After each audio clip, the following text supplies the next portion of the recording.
Welcome to Story Chat Radio. We are book editors Carly Hayward and Jenny Chappelle. Every month we watch a different movie with an eye for storytelling and novel writing.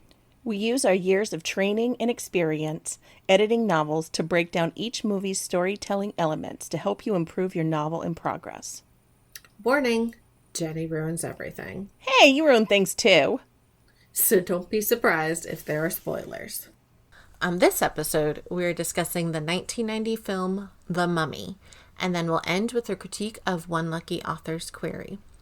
Also, you may have noticed that we have a new release date for podcast episodes. It is now the first Tuesday of the month instead of the last Tuesday, as I am sure you all have definitely noticed and definitely been confused by, because you're all very aware of when these episodes come out.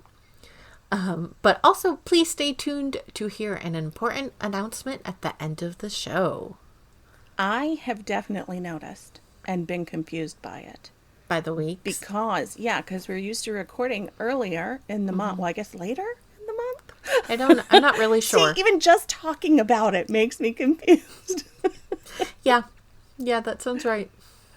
Okay, so here come the spoilers. In 1926, Evelyn, who is a librarian and aspiring Egyptologist, gets a box and a map that leads to Hamunaptra, right? The city of the dead. She and her brother Jonathan find Rick, the American adventurer who originally found the box, and make a deal with him to lead them to the city. There they encounter a group of treasure hunters, as well as Ardith Bay, who I'm pretty sure is never actually named in the movie. I don't think so. Who has the most fabulous hair of any human on the planet ever. Amazing. Who warns them away. Of course, they don't listen. Instead of finding the book she's looking for, Evelyn stumbles upon the mummy of Imhotep, who is the mummy that we see in a prologue, very briefly. Meanwhile, the treasure hunters discover the Book of the Dead, accompanied by canopic jars carrying preserved organs. At night, Evelyn reads aloud from the Book of the Dead and accidentally awakens the mummy. So, why? Why read aloud? Why? You read it in your head. Who even reads aloud naturally? You read it in your head. I guess because there would not have been a movie if she had only read it in her head. Read to yourself. Did you not learn anything from school? Everyone goes back to Cairo, including Imhotep, who returns to his full strength by killing the treasure hunters. Our daring trio meet Ardith again, who believes Imhotep wants to resurrect his lover, Ankh-Sunamun, by sacrificing Evelyn. Evelyn believes that if the Book of the Dead brought Imhotep back to life, the Book of Amun-Ra can kill him again, and deduces the book's whereabouts in Hamunaptra. When Imhotep corners them, Evelyn agrees to accompany him if he spares the rest of the group. Shockingly, he is the villain after all. Imhotep does not honor his word. This was the most shocking turn of the movie. Shocking. And then Rick and the others have to fight their way to safety. Everyone goes back to Hamunaptra. Rick, Jonathan, and Ardith locate the Book of Amun-Ra. Imhotep prepares to sacrifice Evelyn in his ritual, but our heroes defeat some mummified priests and free her. Evelyn reads aloud again, this time on purpose, I guess, from the Book of Amun-Ra, making Imhotep mortal, and Rick fatally wounds him. Ardith, in sort of the final scene, Ardith bids Rick, Evelyn, and Jonathan goodbye, and the trio rides off into the sunset. So, Carly, what did you think about the movie? So, somehow I never actually saw it before. What? I think I've seen all the sequels, but not the first one. That's a bummer, because the first one I think might be the best. Yeah, it was really good. I think it's one of those where, I saw the other ones on TV at random times, and it was never, a choice. Right. To go watch them. But I was really excited, and it didn't disappoint. It's really fun and campy, and also just kind of a good romp and full of adventure. I don't know. I really enjoyed it. Yeah. But I also appreciate movies that don't take themselves too seriously. Right. That was kind of the best part. I could have done without the scarabs crawling under people's skin. Yeah. I mean, it is kind of a horror movie. It is. Like, it has elements of horror anyway. Which is why I think I never saw it when I was a kid. Fair. Because I think I was scared. The rest of it I didn't find scary. It was literally just the scarabs under the skin. And I was like, I could have done without it. But other than that... to be fair, the characters who had that happen to them, they could have done without it, yeah, too. also, they could have done without it. Would have been great. I don't know. I really liked it. There's definitely a lot of parts where, like, you were kind of saying, like, why did you do this? Like, why did you read it aloud? Or, oh God, there was another one. Oh shoot, I can't remember. It'll come to me later. Where it was like, but Maybe why? don't do that. Maybe just don't. Like, it was the 20s. People did things differently. I guess, yeah. People couldn't read in their heads in the 20s. No. Not even a little bit. Anyway, but I don't have much to say about it. It was fun and enjoyable, and I liked it. That was kind of about it for me. I think there was definitely some, like, problematic things, but again, it was made in 1999 and took place in the 20s. So I kind of just viewed it from that lens of, like, oh, how unintentionally problematic the past was. Right. That's fun. Now, isn't this a fun adventure through the desert kind of a thing? What'd you think? Yeah, so I think this is probably the best version of The Mummy. I don't know if you've seen, like, the newer remake of it with Tom Cruise. I didn't know there even was one. And I'm glad I didn't know. That sounds awful. Yeah, it wasn't great. Anyway, we won't get into that. But in this one, the protagonists are all charming. Even Jonathan, who's kind of a bit of a weasel. Yeah, but he's like, not charming. a great person, but he's pretty charming. He's a charming weasel. Yeah. It has very much of a grand scale with, great special effects, which really held up a lot better than I had anticipated, given that this is over 20 years old. Seriously. The sets and the costumes are gorgeous and amazing. It really is. It's just a fun adventure movie. And I thought it was really cool that they included some little Easter eggs in homage to the older movies, too. Which I caught not because I would have willingly necessarily watched all the older movies, but my husband is a horror movie buff and watched a lot of those old monster movies. So the name Imhotep comes from the old Universal movies, and there's some key scenes like the corpses coming up out of the ground and the guy who gets lost without his glasses, which I know is just a trope in general. That one I caught, but yeah. Yeah. And so some of those come from those older movies. So it was these, like, nice little Easter eggs. That's sweet. Yeah, I thought so. So I think the biggest thing I struggled with is kind of what you were saying. There are all these, like, stereotypes and cliches, particularly about Egyptian history. Yeah. And the general praise of, like, looting cultural artifacts. Yeah. Yeah, I definitely not wouldn't. problematic. Right. I wouldn't expect this movie to frown on, like, imperialism or make a stand about repatriation. Yeah. But I also couldn't help think about it as, like, our heroes still managed to make away with a ton of Egyptian, like, treasure, quote unquote. Yeah. So I, again, like you were saying, I was able to watch the movie and mostly enjoy it, but I couldn't not think about it through that filter. So yes, it was definitely noticeable. Yeah. And so then being like 99 and also takes place in the 20s. Right. I don't know. It was tough though. I get it. Yeah. So what was something that the movie did well that writers can use in their own work? Okay. I'm kind of really excited about this topic. Prologues. What? A good prologue. So this is one thing that I see a ton in my editing, and authors are always having a lot of questions about it. So prologues get a pretty bad rap because people who work in publishing see a lot, and I mean a lot, of unnecessary or ineffective prologues. So it's really exciting to talk about prologues and how to actually use them well. Right. So here's basically what happens in the prologue of this movie, just to give people the kind of basis. So we start in Thebes, Egypt, in 1290 BC. High priest Imhotep has an affair with Anck-su-namun, the mistress of the pharaoh. Imhotep and Anck-su-namun kill the pharaoh after he discovers their relationship, because no other person is allowed to touch her. Imhotep flees while Anck-su-namun kills herself, believing that Imhotep can then resurrect her.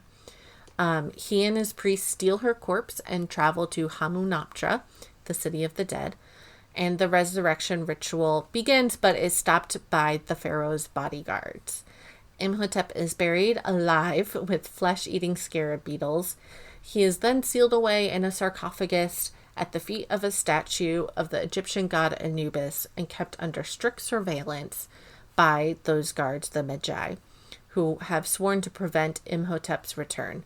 And this reminds me of the thing that I was like, why? Why would you bury the necromancer alive and give him the ability to potentially come back with this curse you did, instead of just killing him outright? Yeah. Like, why? Anyway, so that's what happens in this prologue, and it's actually really effective for the rest of the story, I think. It is. I agree. And I think what I really liked about it, what really struck me about the prologue, is that it really humanizes the antagonist. Mm-hmm. And anytime I watch one of these, like, old monster movies or their remakes, like, I always empathize with the monster. 100%. So, like, it's a problem for me. So, like, Godzilla, King Kong, like, I'm like, you know, you're the one who, like, took them out of their natural environment or messed with them or whatever. Like, yeah, it's hard for me to feel bad for you. Like, just don't mess with the monsters and let them do their thing, and you'll be fine. Yeah, let them be. So, let them live their life. life. So I love that this really kind of humanizes him and lets us, I mean, not exactly root for him, but at least understand his motivations. I 100% rooted for him. You're like, kill all of them. Kill them. Rude. Bring your girlfriend back. Take over the world. It's fine. Yeah, it's great.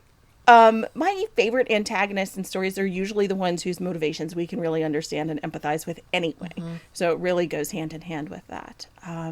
Like, Imhotep just wanted to be with the woman he loved. I don't think you can get much more relatable than that. No. And like, as much as this movie doesn't get into the fact that heroes are stealing cultural artifacts, it also sort of skims over how Anck-su-namun is enslaved. Yep. And the only clue we really get is what you said, that that the pharaoh won't let anyone else touch her. Yeah. That, you know, isn't exactly something that someone who is not enslaved can, you know. No, yeah, she's definitely his mistress slave, and right, and did not really have a choice there in it. No, of course she's we just sort of skim over that, which is, you know, a little problematic, but okay. Skimming right along. Yeah, I also want to mention that so I've mentioned here before that I am not typically a fan of voiceover, but the prologue in this case does have voiceover, and I think it was employed really well in this movie. It really allowed the prologue to stay short, which is one of my criteria for a good prologue. My other criteria are we need to have some idea within the course of the prologue of how it relates to the overall story. It's fine for it to just hint at that, like, you don't have to hit us over the head with it, but we just need to see some threads. You know, assume that your reader has read the back cover blurb or, you know, query letter if you're querying.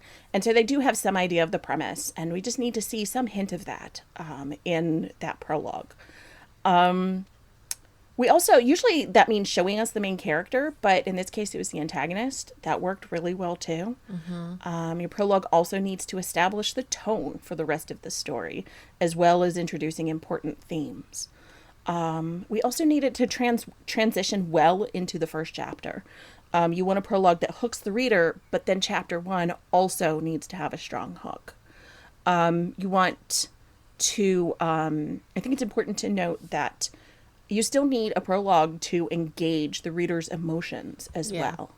And then lastly, it needs to provide information that can't really be shown or told effectively in any other way in the story. Yeah, exactly. And I think all of those are key. Prologues are tough. They just are. But sometimes they really do fit the story so well. And I think this movie does that. So let's kind of like break down what Jenny's talked about. So, first of all, it fits the tone of the movie. And I think this is kind of where the voiceover narration comes in, because that sets up the story with the prologue, but it gives the whole movie this kind of legend, fairy tale like feel that fits with that adventure through the desert Egyptian mythology theme. And then secondly, like Jenny said, it introduces the antagonist. And just like her, I love understanding the antagonist. And I definitely was rooting for them because, like, they were enslaved and killed the pharaoh. Like, they deserve love too. Exactly. So, but once you understand someone's motivations, it becomes really easy to empathize. And I often empathize with terrible people once I understand their motivations. But basically, this prologue gives us empathy for the antagonists. But what's really important here is we couldn't learn this information in any other way. The only possibility would be like our modern day characters finding writings about what happened in the past. But even then, that would be from the perspective of the pharaoh or the pharaoh's people. So it would be a very twisted perspective on it because they all viewed him as a villain, or viewed Imhotep as a villain. So we couldn't really learn this story in a different way. So it needed to be accurate. And then without the events in the past, the events in the present can't happen here. So again, your story wouldn't happen without this prologue. We wouldn't have any of the action. So it's clearly very relevant. And it hooks the viewer because it brings us to this gorgeous ancient place full of like soaring pyramids and golden set pieces and intense action and sexy outfits, but mostly intense action. So it's immediately gripping us with love and death and special effects. And then what it also does, though, is after the prologue, when we get to the rest of the movie, we're also, again, hooked in by life and death stakes in the present day. There's the romance brewing, all of the books crashing down in the library, or was that just me that was hooked in by that? Don't even get me started about the library. The greatest tragedy of the whole movie is the library. In those first few minutes, tragedy. But anyway, so this prologue engages our emotions by having us connect with the antagonist. It hooks us with the action and the glamour. It sets the legendary tone for the rest of the adventure. So it kind of hits all three of these things. And it adds suspense to the rest of the story because it lets us know something we couldn't know otherwise, which are the antagonist motivations. Mm-hmm. And for this story to be effective, we need to kind of understand that piece. So I think it kind of hits all of the points you need to hit.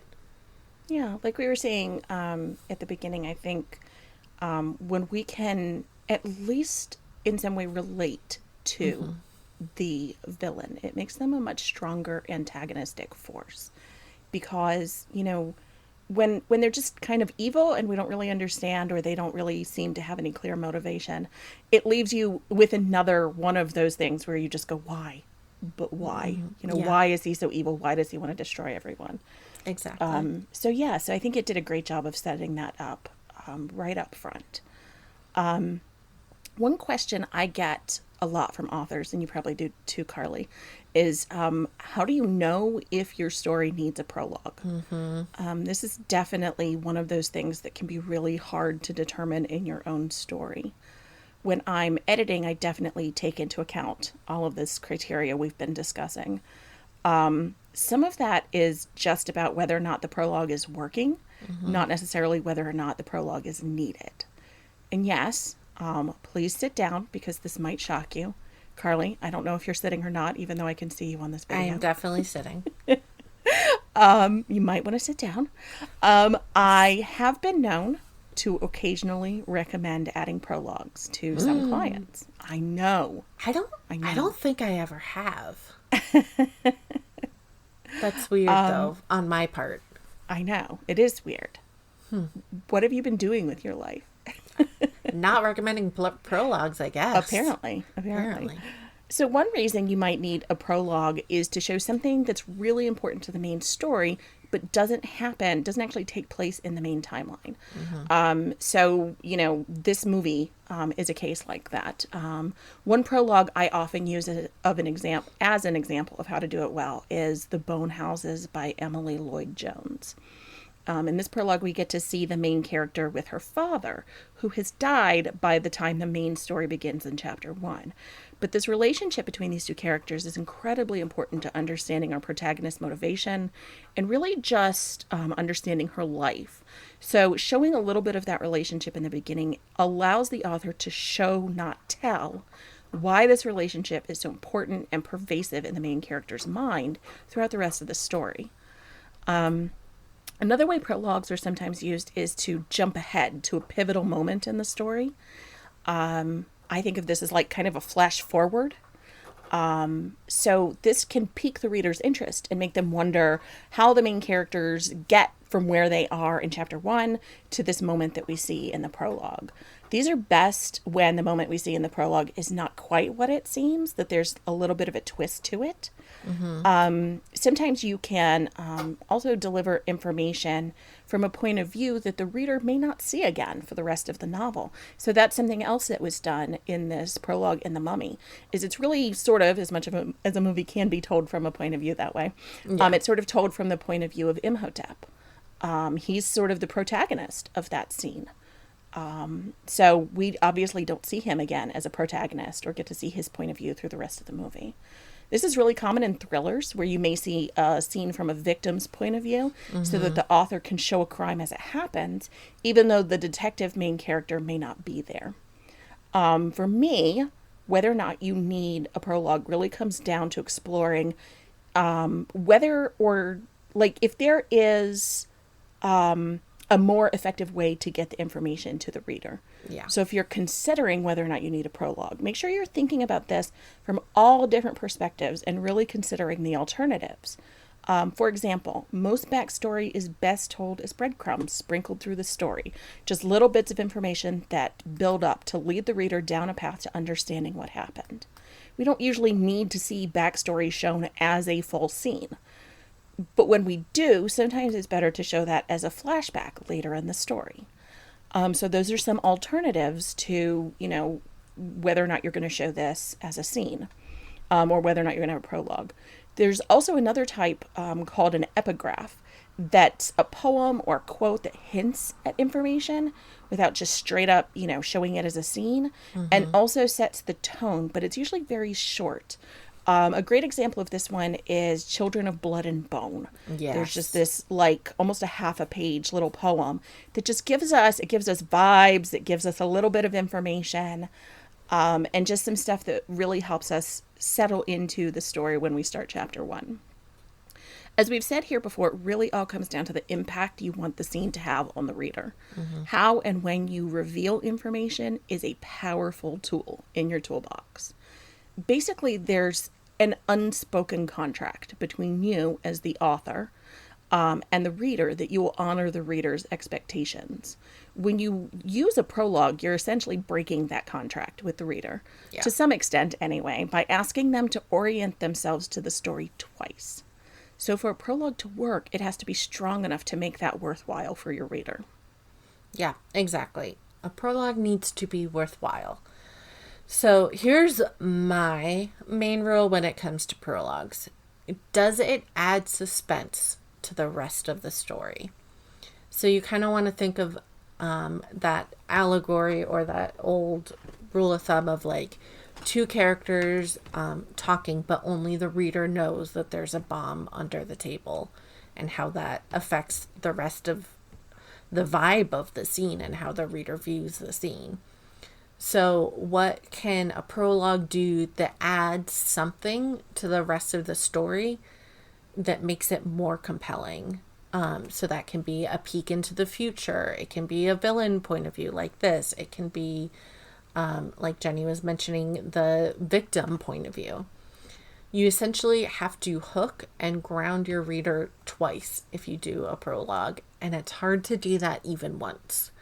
Right. So if you've determined that you do need a prologue in order to add suspense to the rest of the book, and there isn't a better way to do it, then by all means, like, please write a prologue. That'll be a wonderful prologue.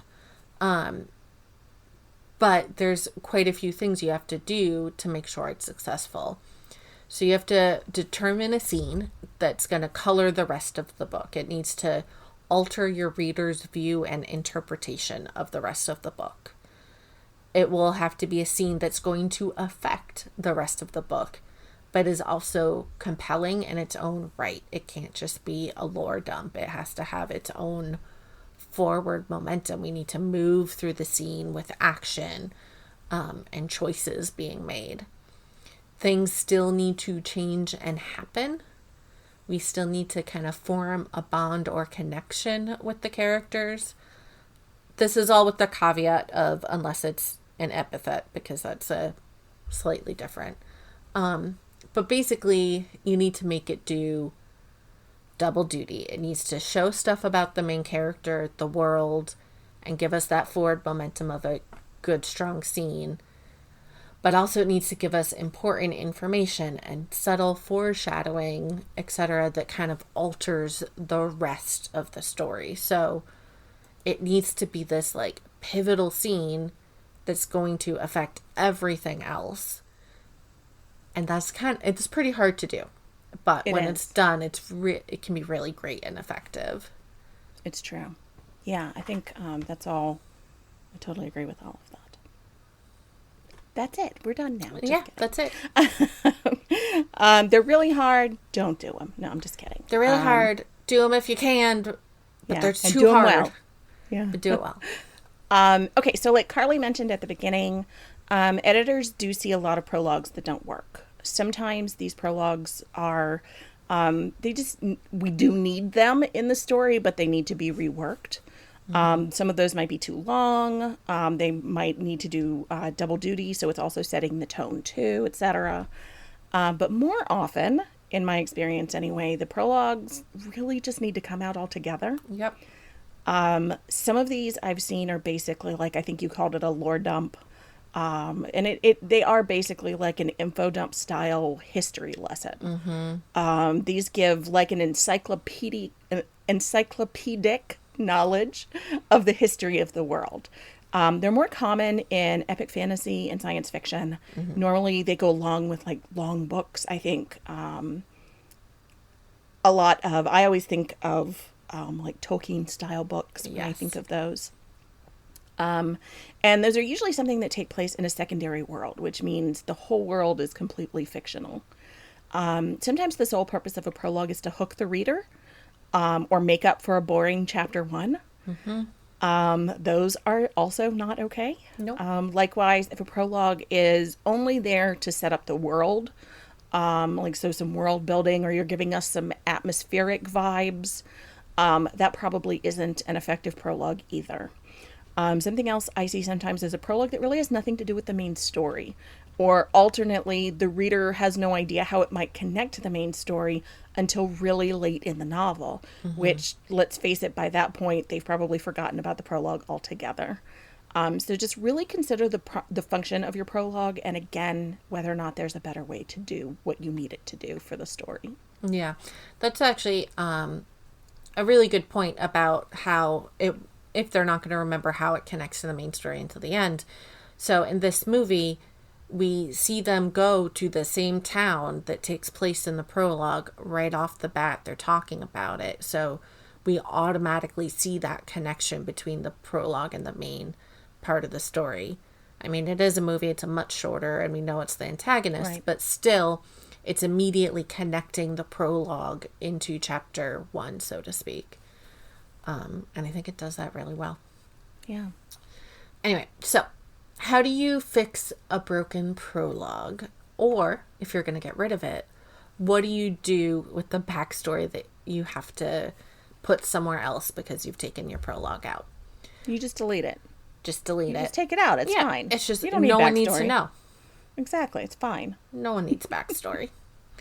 So if you're trying to fix the prologue, my main thing would be to make sure that it has forward momentum.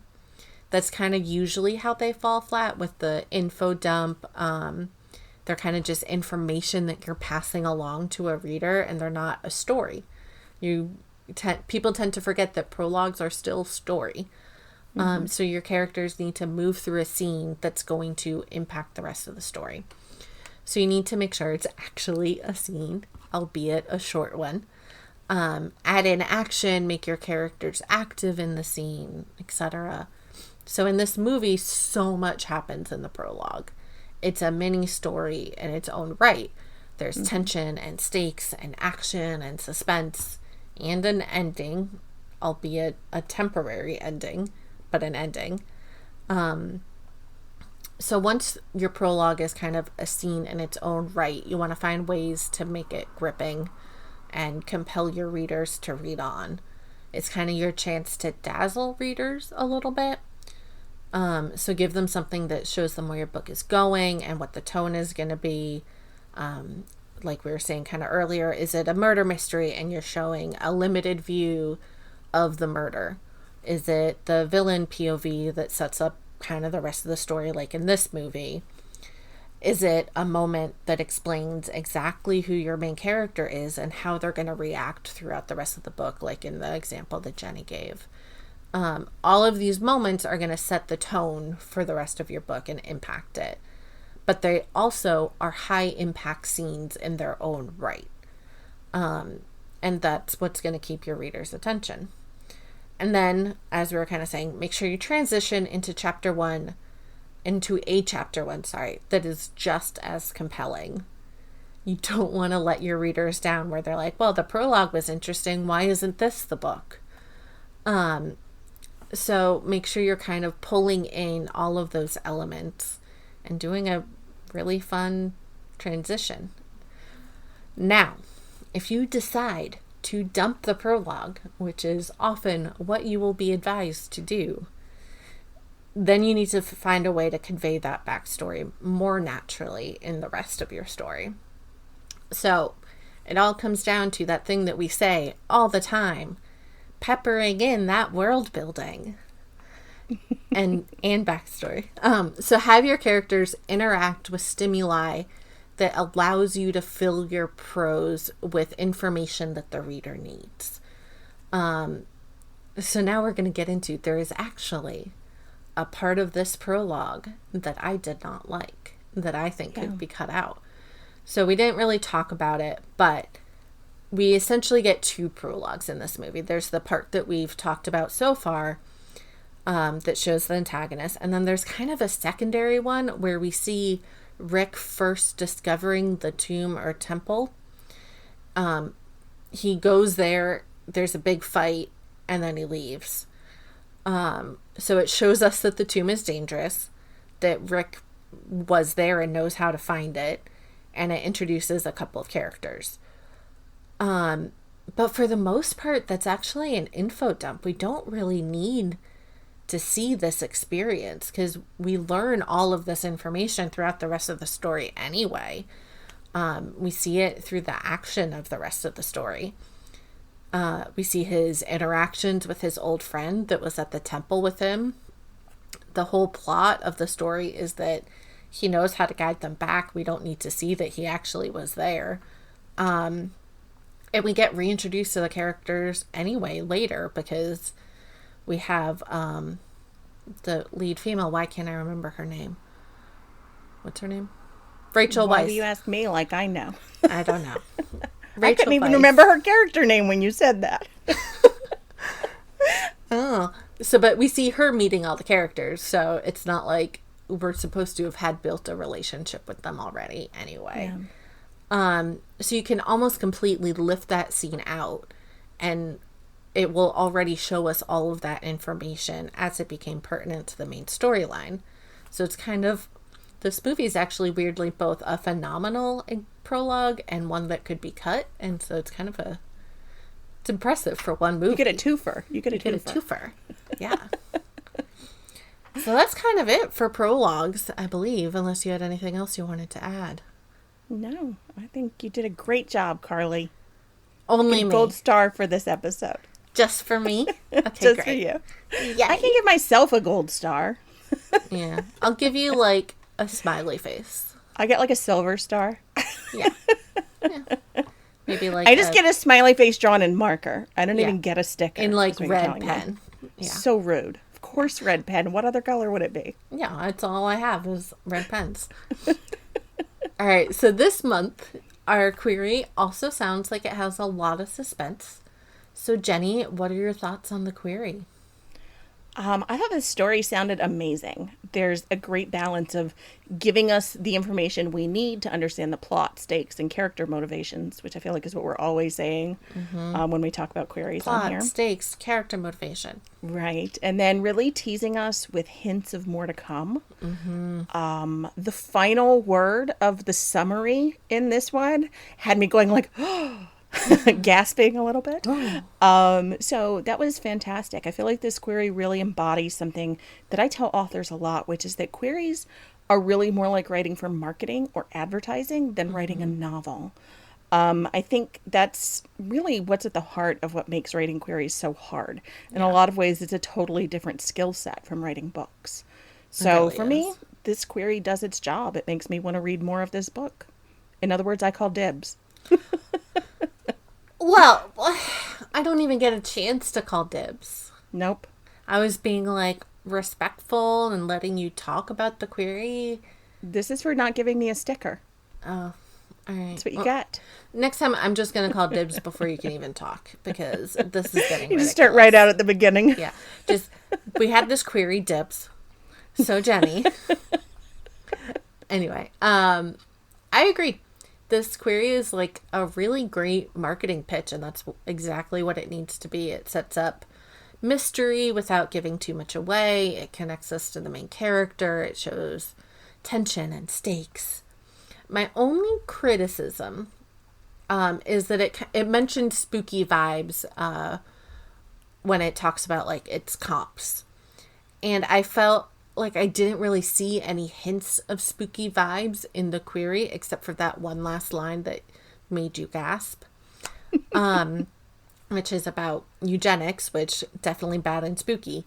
But I kind of wanted the query itself to deliver a little bit more on the tone that it was trying to convey, of like I wanted a little more hints of those spooky vibes. But honestly, that would really just take this query from like great to fantastic. I think it accomplished everything it needed to do. This is just like, if you want to make it even better, you could do why that. Wouldn't you? Right, Of course you want to exactly. make it even better. Yeah, I totally agree. I think that's a great point. So, the comps definitely tell us that you're going for like a spooky kind of situation. And so I would look for ways that you can just add in little details, be a little bit more specific about some things to give us a little bit more of that vibe. And it's a relatively short query, so you definitely have room that you can add to it if you need to. It is a thing, just in general, as a note for authors, when you are comping something and you're saying it has the whatever element, you want to make sure that element is also reflected in the query. I can't tell you how many queries I've read where it's like, it's laugh out loud funny or whatever, but the query itself has no humor. Right. And I'm like, well, how do I just take your word for it? Like, you need to show some of that sometimes. Totally. So, is it time for our big announcement now? Maybe. Do I get to say it? You get dibs on this one. Dibs! Yes. Okay. We are starting a Patreon. Yay! Yay! This will give our listeners an opportunity to support the podcast and also deepen their understanding of the elements we discuss on the show. It's going to be really fun. Yes, I'm very excited about it. I'm especially excited because it means we'll get to start sharing the queries and blurbs we critique on each episode. And that's something that a lot of listeners have been asking for. So I'm really happy that we found a way to provide that. So yeah, you can get the link to our Patreon on our website, which we will mention in just a moment. You can also just search Story Chat Radio if you go to the Patreon website. Yay. I'm so excited. All right, so next month we are watching Eternal Sunshine of the Spotless Mind.